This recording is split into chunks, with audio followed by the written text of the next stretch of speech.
Hi everyone, thanks for subscribing to the channel. If you haven't subscribed, click on the like button or subscribe. It's free and it helps this channel grow. Today's grave concerns is Grover Marion, and there's a surprise, and I didn't see this when I picked out this stone. I picked out this stone because I saw right here it was an infant. Grover was born October, it looked like it was October 18th, 1886, and he died about just a little over 2 years old on December 3rd, 1888.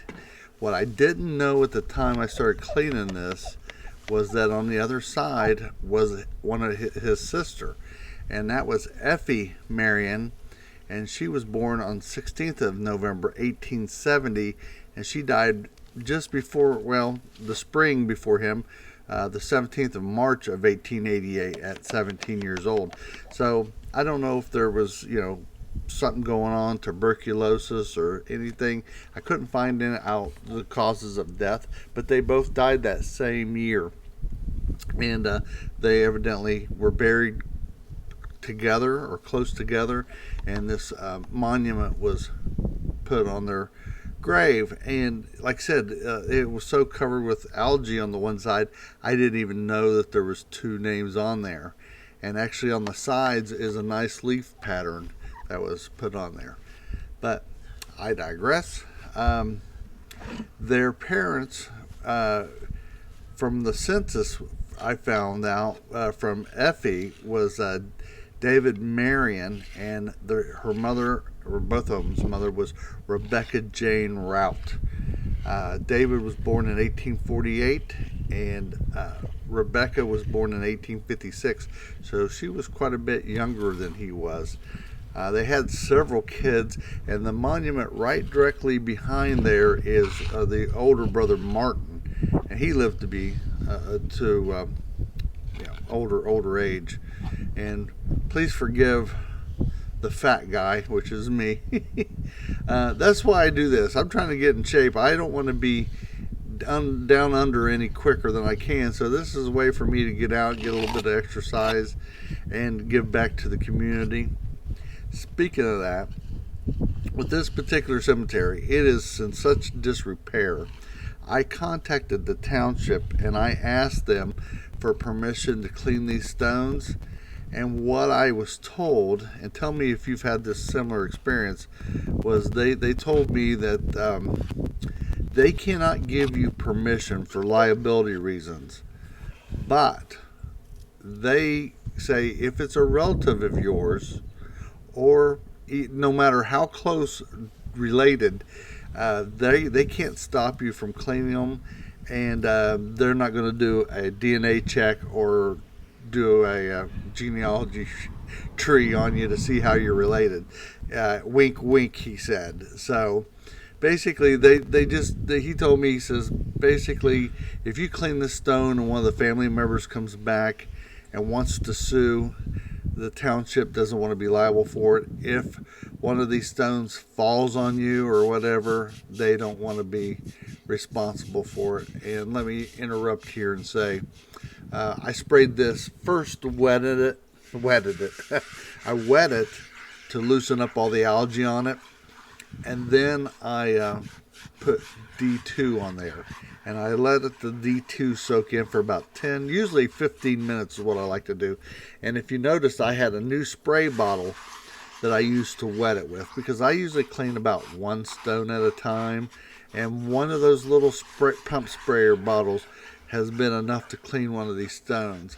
And then I put the D2 in the spray bottle because I feel like I'm getting a better coverage without wasting the D2 in the sprayer versus the hand pump. Let me know your thoughts about that. But yeah, so that's my new changes here, is going to the small spray bottle for the water, and the sprayer has got the D2 in it. I'm also thinking about, I use this 5-gallon bucket that I put all my water in just to do my scrubbing. I'm thinking about putting Orvus in there, mixing it with Orvus to give it a little bit more cleaning power.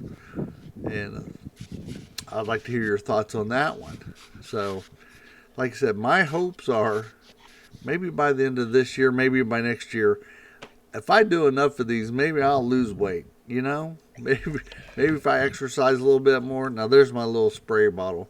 I think it was like $7 or $8 at Lowe's. Home Depot has them too.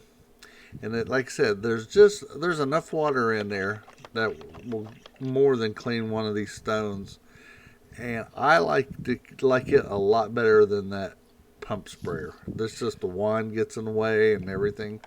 So it's a lot better. But getting back to the township trustee, you know, that's the little rules of cleaning stones is do no harm, get permission, check to see if the stone is stable. You don't want to try to have a stone that's loose that fall over on you.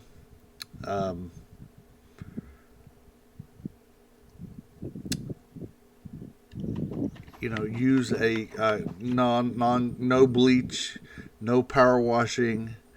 Like I said, the D2, wet and forget, and some of the other chemicals, the Orvus, they all have a neutral pH level, so they don't harm the stone. It's the same chemicals they use at Arlington Cemetery, the D2, and it seems to be the industry standard. It's been hot this summer, so I haven't done as many as I wanted to. Well, because I got lazy, and but I'm going to try to pick up and do more. Now this one, stick to the end, because I actually recorded this a couple weeks ago, but I went back the other day and recorded an update 2 weeks later, and already big difference. What I didn't realize, I thought this stone was all mossy covered here, actually is marbling in the stone, and you'll see that more here at the end.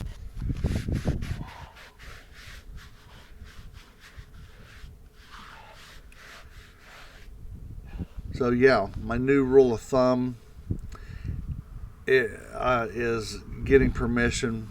I have a lot of relatives and so these people are related to me somehow. Like I said, this cemetery was in such bad shape that anything that you do to it is an improvement. And I'm just, like I said, I got the wink permission to do these stones.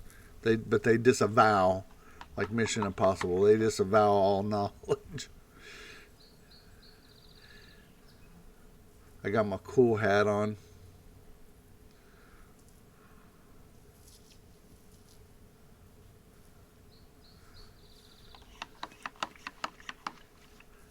Like I said, like, comment, subscribe. Let me know your thoughts. You know, I've been talking to some people in the comment section about maybe doing a 50-50 mixture of water to D2 to make the mixture go longer. I've also thought about not using the D2 and just using a wet and forget as a last coat. What's your thoughts on that one? Because, you know, wet and forget's a lot cheaper than D2. Have you had any different results from using wet and forget versus D2?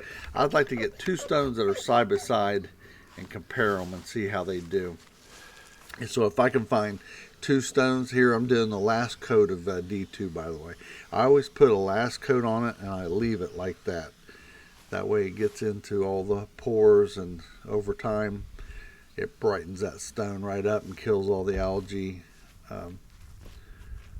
But yeah, I'm gonna get two stones side by side sometime and do one with wet and forget, one with D2, and see how they do.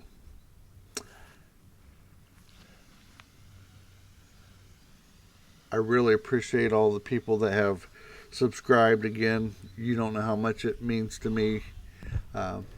Makes me feel good, and I hope it makes you feel good that you get to watch these videos of me out there sweating.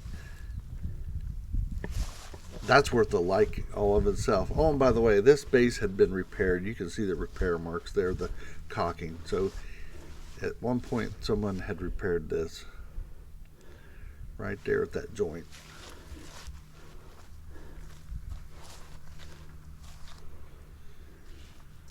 I'll let you go, and like I said, I'll see you on the next one.